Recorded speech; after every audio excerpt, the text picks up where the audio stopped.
एक छोटे से गांव में मोहन नाम का एक गरीब किसान रहता था। वो दिन रात खेतों में मेहनत करता, लेकिन फिर भी मुश्किल से अपने घर का खर्च चला पाता था।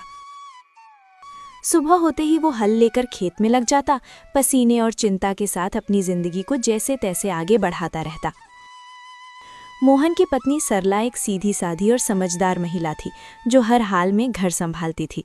उसकी 2 बेटियां थीं। बड़ी बेटी गीता, जो समझदार और अच्छे स्वभाव की थी, और छोटी बेटी नीलम, जो चंचल और चालाक थी, लेकिन अपनी बड़ी बहन से बहुत ईर्ष्या करती थी। दोपहर का समय था। रसोई में सरला चूल्हे के पास बैठी खाना बना रही थी। गीता उसके पास आकर चुपचाप सब्जी काटने लगी। गीता बेटा, तुम हर काम इतनी लगन से करती हो, सच में तुमसे घर संभल जाता है। माँ, ये तो मेरा फर्ज है, आप इतनी मेहनत करती हैं तो मैं कैसे पीछे रह सकती हूँ। तुम्हारी यही बात मुझे सबसे अच्छी लगती है, शांत स्वभाव और समझदारी। इतना कहते कहते अचानक सरला को ध्यान आता है, अरे नीलम कहाँ है? सुबह से दिखी ही नहीं। नीलम, ओ नीलम! सरला जोर से आवाज लगाती है। कुछ पल सन्नाटा रहता है, फिर तेज कदमों की आवाज आती है। नीलम गुस्से और चिड़चिड़े अंदाज में रसोई में अंदर आती है। क्या है माँ, इतनी जोर जोर से क्यों बुला रही हैं? मैं कोई खाली नहीं बैठी थी। बात करने का ये तरीका है? मैं बस पूछ रही थी कि तुम कहाँ थीं। नीलम हंसते हुए तंज में, आपको मेरी क्या चिंता होगी, आपको तो बस आपकी आदर्श बेटी गीता की ही फिक्र रहती है। गीता, नीलम ऐसा मत बोलो।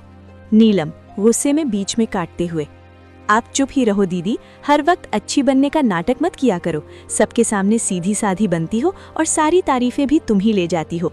नीलम, बस करो नीलम, ये जलन तुम्हें गलत रास्ते पर ले जा रही है। हाँ, जलन है मुझे, क्योंकि मुझे हमेशा आप दोनों के बीच में छोटा और बेकार महसूस कराया जाता है। आप दोनों को तो बस एक दूसरे की अच्छाई ही दिखती है। दोपहर की तेज धूप खेतों पर चमक रही थी। मोहन अपने खेत में हल चला रहा था। उसके कपड़े पसीने से भीग चुके थे, लेकिन वो बिना रुके काम करता जा रहा था।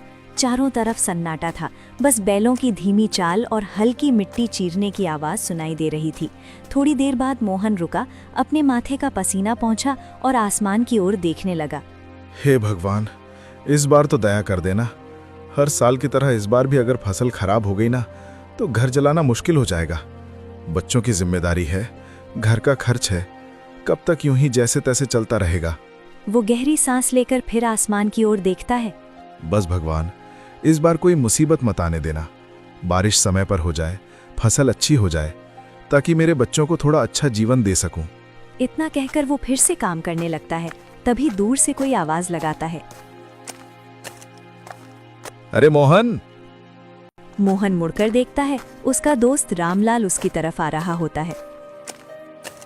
क्या बात है भाई, आज तो बड़े सोच में डूबे हुए लग रहे हो। क्या बताऊं रामलाल, किसान की जिंदगी ही ऐसी है। मेहनत तो पूरी करते हैं, लेकिन सब कुछ ऊपर वाले के हाथ में होता है। बिल्कुल सही कहा तुमने। इस बार तो मौसम भी कुछ ठीक नहीं लग रहा, कभी ज्यादा धूप, कभी अचानक बादल। हाँ, बस यही डर लगा रहता है। अगर समय पर बारिश नहीं हुई तो सारी मेहनत बेकार चली जाएगी। लेकिन मेहनत करने वालों का साथ भगवान जरूर देता है। देखना, इस बार सब अच्छा होगा।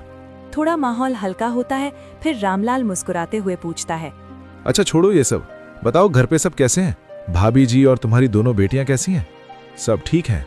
सरला तो हमेशा की तरह घर संभाल रही है, और मेरी बड़ी बेटी गीता, वो तो बहुत समझदार हो गई है। घर के हर काम में हाथ बटाती है, कभी शिकायत नहीं करती। अरे वाह, ये तो बहुत अच्छी बात है। आजकल ऐसी लड़कियां कहाँ मिलती हैं।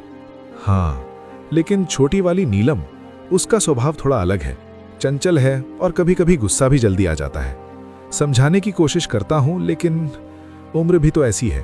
कोई बात नहीं मोहन, धीरे धीरे सब समझ आ जाता है। बच्चे हैं, समय के साथ सीख जाते हैं। बस यही उम्मीद है कि दोनों बेटियां सही रास्ते पर चलें और खुश रहें। बाकी भगवान की मर्जी। दोनों कुछ पल के लिए खेत की तरफ देखते हैं, फसल, मिट्टी और अपने संघर्ष भरे जीवन को। चलो भाई, हिम्मत मत हारना, सब ठीक होगा। हाँ, उम्मीद तो उसी से है।